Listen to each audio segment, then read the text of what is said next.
So what we have here is a 2014 GMC Terrain. Is setting a code P0010 for the intake camshaft solenoid. I've already diagnosed it and found that the intake camshaft solenoid is failing, causing this car to stall out. The intake and the exhaust camshaft solenoids are common failure points, but the intake is the only one that will make it stall. Always check and maintain your oil on these engines. It's critical. It's critical because the camshaft solenoids are oil fed. That's what makes them work. This oil level looks fine. Loosen the intake tube clamp. Then remove the tube that goes to the side. Now loosen the clamp that's at the throttle body.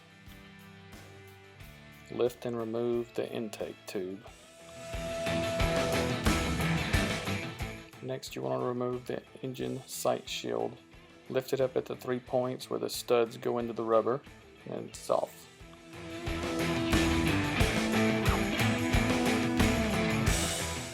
Here you can see both the intake and the exhaust camshaft solenoids. The intake is the one towards the front of the car, and the rear is the exhaust.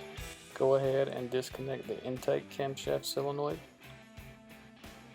You want to remove the one 10mm bolt holding it down. Here's a better view of the two solenoids. I usually just take a screwdriver, get underneath the connector, and just pop it right out. Here's a better look at the new solenoid. Notice the screens all the way around the bottom. Those can become restricted with old oil or debris from the engine. So why you should change the oil often. Go ahead and push it into the hole. You'll feel it click when it goes past the O-ring. Here you want to tighten this bolt to 89 inch-pounds and reconnect the connector.